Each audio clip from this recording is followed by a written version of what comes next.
Welcome to Stories of Impact. I'm producer Tavia Gilbert. Every first and third Tuesday, journalist Richard Sergey and I bring you conversations about the science behind innovative tools that help human beings flourish. This season, we are exploring all aspects of human flourishing, from education to happiness to the arts. And in today's episode, we delve into how humans flourish through music and listening. Our guest is the internationally acclaimed musician, composer, and bandleader, Wynton Marsalis.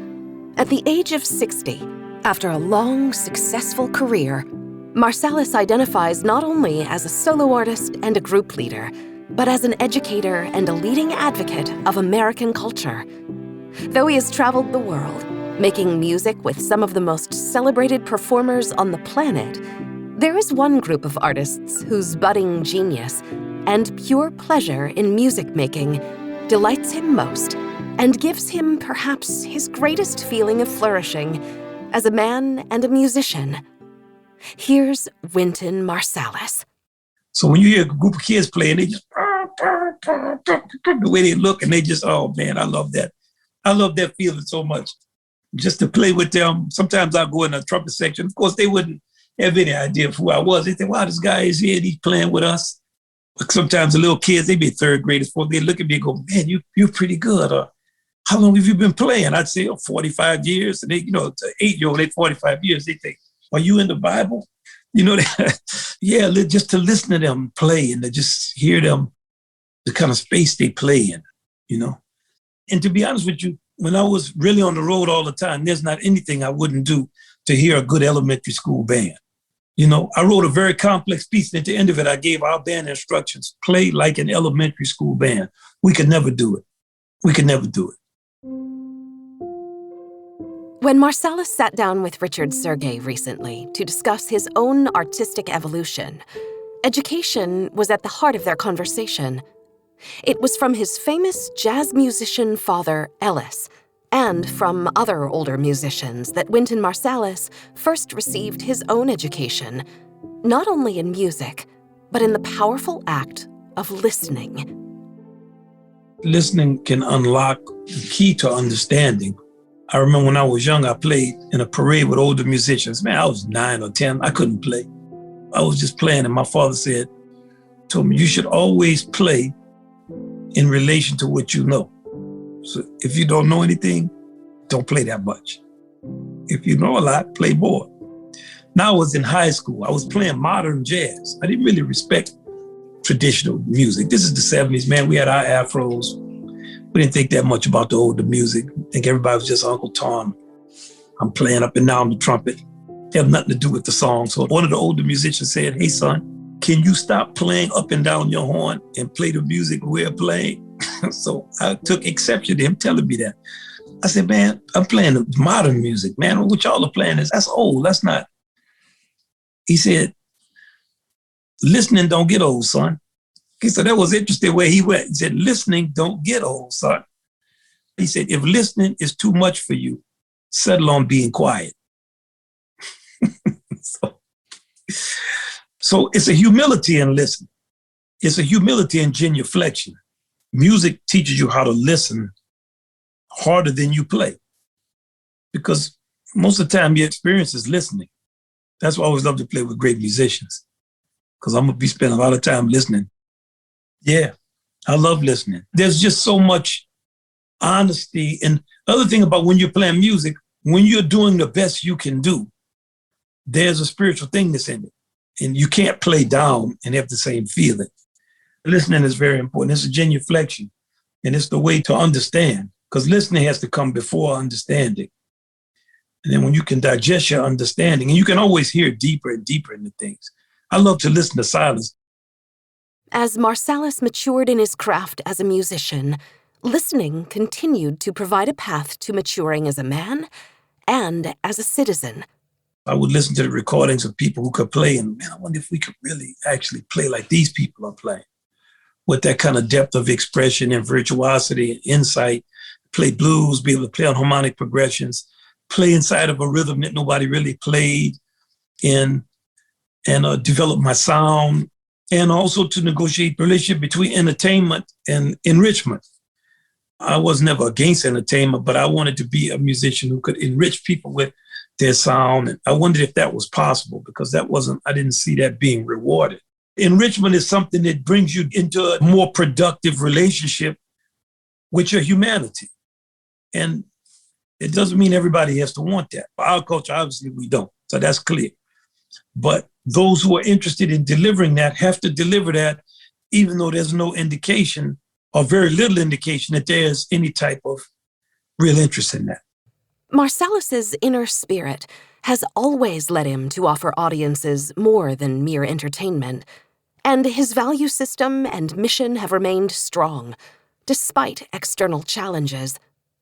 For me, it's been a struggle to see the minstrel show come back via hip-hop and the use of the N-word and all this stuff in the public space. So, yeah, it's a challenge for society as I get older, to see the struggles my students have, and just to see your whole culture go in a direction that you definitely did not ever endorse, and to be able to accept as a part of your maturity and your growth that just because you think something should go a certain way doesn't mean it goes that way, and to be not embittered or not to be angry because the time frame references or where you are in the cycle is not where you would like it to be. It's been a part of my maturity, and as I've grown older through my 50s, I've been more and more able to accept that. Marsalis was inspired by his father's own unwavering value system. Ellis Marsalis was the patriarch of a family that included 6 sons, 4 of whom grew into their own musical careers. But before Wynton's extraordinary career matured, he first had to grow into an appreciation for his father's commitment to offer his music to the world, even when playing for, at times, very humble audiences. Embracing his father's example has since connected Wynton to a global community of artists, young and old, experienced and just emerging. I saw my father once play in a club with no people, one person. It's 2:00 in the morning. I was maybe 11 or 12. A club called Wynton Marsalis, and he could lock the club. So I said, man, let's go, man. This guy is drunk. Let's just lock the club up. Most people would be kind of embarrassed, or something. My father looked at me and he said, man, why don't you go sit your ass down and listen to some music for a change? So I went and sat down. Man, between 2:00 in the morning and 2:30 on Rampart Street in an empty club, I listened to my father, who I had heard play in my house, and I just looked around the club and I thought, what makes a guy do this, play that well for nobody? And I saw him do it. So then I think about all the mothers I've met after gigs, all the kids I've taught. It's thousands upon thousands, man. All the bands I went into. Every time I put my hand on a kid or hugged somebody or told them, man, you sound great. How did you learn how to play that? All the people who've cooked meals for me and for my band. All the bandstands we've been on. We opened up a restaurant in Eastern Europe one night. The guy had closed his restaurant and we went 11:30 at night and we started playing. He opened it and said, man, this is unbelievable. It's all one moment. It all has the spirit in it. The spiritual component of his artistry, what he calls the spirit, or the great all, has become of primary importance in Marsalis's life. And it's also what connects him to global networks of music makers and music lovers. The spirit is the great all. And before there's anything, there's a thing that exists of all possibilities. And those possibilities always exist because the great all is endless possibilities.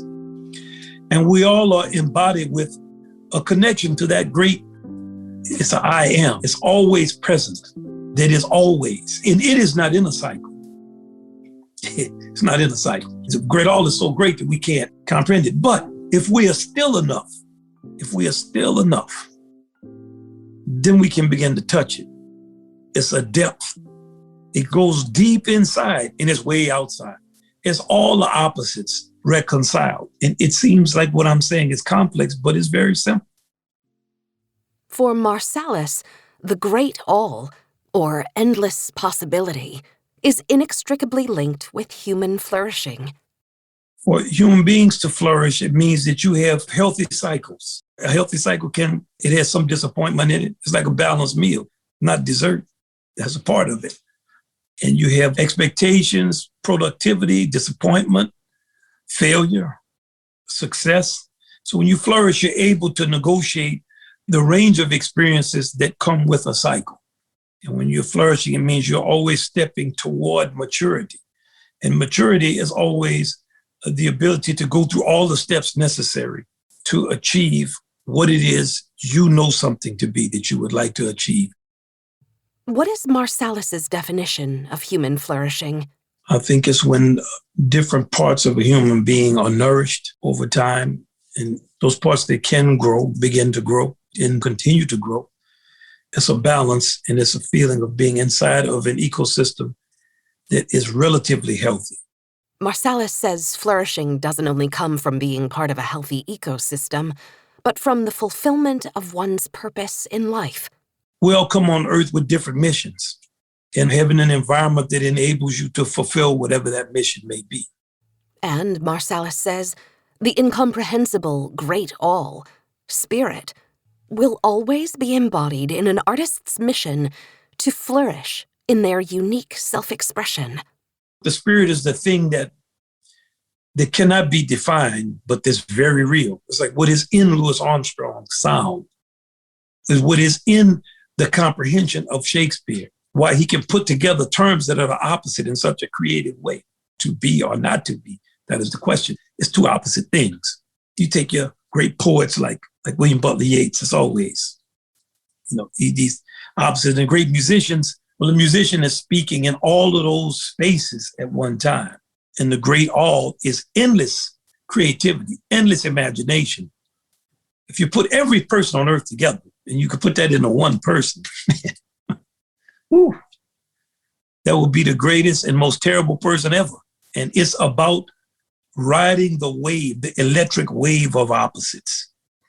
And the spirit is that thing that gives life its quality. And everyone understands the spirit. Everyone.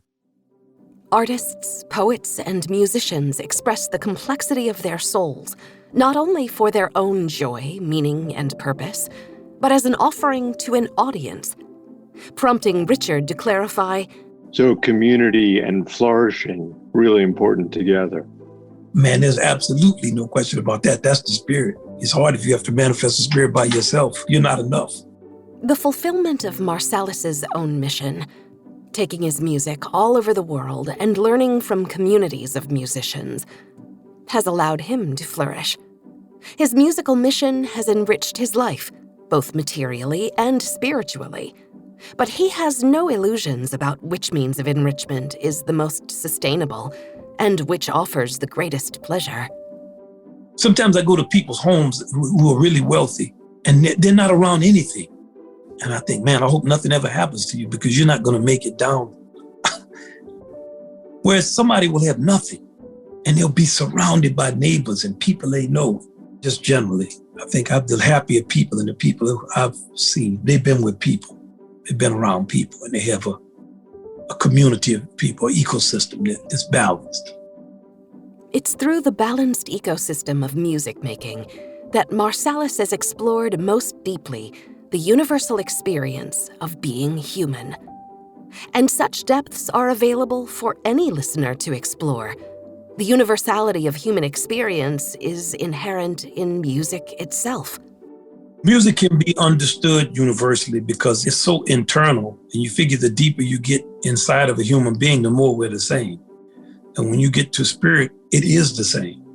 So I could look at your face, externally, I know who you are. If I were looking at your skeleton, I'd have a harder time. Now, if I looked at your liver or your spleen or your intestines, I have no chance of knowing that. If I look at blood vessels, man, then I start to get down to the molecular level, and then the atomic level, and then the spirit is all one. It's just so multifaceted that we think whatever our take on it is individual, but it's not. So music is so internal, it's atomic. It's thoughts and aspirations and dreams and hopes and memories. It's all the things that are inside of us that we don't know we're sharing until we have a collective kind of expression of a desire or a dream. So what I've learned traveling the world with different people is that things mean different things to different people. And many times the deepest meaning is beyond your understanding. So you listen and learn as much as you can, because each thing that you learn that you don't understand the meaning of enhances and enriches your understanding of yourself. No matter the language, the culture, the geography, the history, music allows us to develop flourishing relationships with others across time and space. When I was in Poland, I was in Krakow, and there's a thing that they play years ago. I can still remember the fanfare that some musicians taught me and said this was a trumpet player was on the tower in Krakow, and he played the fanfare to say, so people were coming to attack us. And when you play this fanfare, you go, and you cut it off quickly, because that's when the trumpeter got shot in the neck by an arrow. So that means that when you play that fanfare, that music is connected to something. Or when I played with great musician Fea Faku in South Africa, we were in his home. And I had never really heard African musicians really swinging 4/4 like a certain way. And he pulled a record out from like 1968 or 69. He said, man, listen to this record. Man, they were swinging like John Coltrane or something. I said, wow, man, I didn't know that. He started to talk about, the relationship of the swing rhythm and who these musicians were, and what they were trying to do with their music and how they speak it. I could go on and on around the world, the great musicians and people I played with. And it's always education. They're always teaching. And the thing that I've learned is you don't know what things mean. So, learn, because learning is so much fun. And when there's music, it's a lot of fun. The power of music to help people and communities flourish, whether in New Orleans, Krakow, or South Africa, offers Marsalis a sense of peace and an unshakable hope for the future of humanity. If you think about the mythology we have, the general mythology, and once again, it's a generalization in the world, is that the world is going to be destroyed by a nuclear bomb, and that AI is going to take over, and Big Brother is going to know everything that you're doing. And you better have some nature skills, because you're not going to be able to get food. We're going to destroy the ocean. There's not going to be any water. And people are going to have hellacious war, and the economies are going to collapse. And we're just going to go so deep into some hedonism that it seems like all is lost, and the future is not human. The future is only in robotics and in technology. I see the opposite future. I see humanity. I see people getting stronger. I see people cleaning the ocean. I see people confronting problems. I see people developing their spirituality to a higher level, to where there's no need to kill people and commit crimes. I see all kinds of innovations where an innovation is not connected to an individual. And there's no need for you to put your name on something and say, I did this. This is my innovation. But that the act of living itself will be communal and innovative. Because any three people get together with a thought, they're going to innovate something. And everywhere I go, I see human creativity and innovation. And it's easy to walk past all the things that you see every day without understanding how miraculous what you're seeing is, and how fantastically creative human beings are, and how it's exponential when we come together. And I don't see a future where greed takes over everything. It is now, it's been our trajectory. And maybe we do have to have some type of cataclysmic event to chastise us and to force us to come together. But I'm a believer in consciousness. And when I look at the long timeline of human advancement, that doesn't mean bad things will not happen. It means I don't think that's where this equation is going. So I see many innovations in music and art, and all of them involve more and more people being involved with things in a deeper, more communal expression, and things that are less about individual achievement and more about collective achievement. What Marsalis has learned through music is to see and acknowledge the paradoxical in human life, that two opposites can exist side by side, and we humans find ways to accept the tension between them through listening, through learning, and through playing our instrument, whatever that means for us. There is so much to learn in the tensions we've experienced this season between the arts and science, faith and reason, happiness and suffering. Thanks for joining us on our journey to explore these tensions. and all the incredible ways humans flourish. In 2 weeks, we'll be back with another extraordinary American leader in the arts, dancer and choreographer Judith Jamison, to talk about the way humans flourish through dance. Here's a preview. What makes me flourish is being around dancers, just being around them, and working with them and feeling that energy coming off of them. We're all there, and we're all after the same sublimeness. And that when that happens to you, I can't even explain it. It's like your feet are not on the ground. They are above the ground. Stay tuned for the full interview. In the meantime, if you liked today's story of impact, we'd be so grateful if you'd help us reach new audiences by taking a moment to follow the podcast and by rating and reviewing us. Join us on social media at Twitter, Facebook, or Instagram, and visit us at storiesofimpact.org. This has been the Stories of Impact podcast with Richard Sergay and Tavia Gilbert. Written and produced by Talkbox and Tavia Gilbert, with associate producer Katie Flood. Music by Alexander Filipiak. Mix and master by Kayla Elrod. Executive producer Michelle Cobb.